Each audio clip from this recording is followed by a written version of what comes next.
இந்திய திரையுலகில் பிரபலமான நடிகை ரெஜினா கேசன்ட்ரா சமீபத்தில் முக்கியமான ஒரு பேட்டியில ஹிந்தி சினிமா துறையில பணியாற்றின அனுபவங்களை வெளிப்படையா பகிர்ந்திருக்காங்க.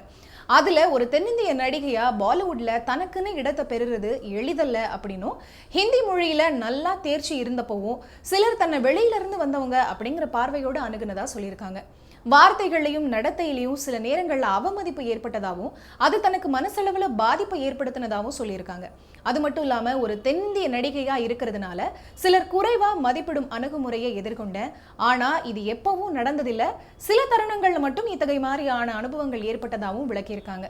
அதே நேரத்துல ஹிந்தி படங்கள்ல தன்னோட சொந்த குரல்ல நடிச்சும் முழுமையான அர்ப்பணிப்போட பணியாற்றியும் வந்ததா அவங்க சொல்லியிருக்காங்க.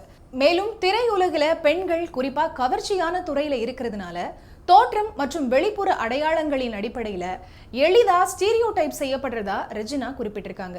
இது பல பெண்கள் எதிர்கொள்ளக்கூடிய பொதுவான சவால் அப்படின்னா கூட தன்னை வித்தியாசமான கதாபாத்திரங்கள் மூலமா நிரூபிக்கணும் அப்படின்ற விருப்பம் எப்போதுமே தனக்கு இருந்ததா சொல்லியிருக்காங்க.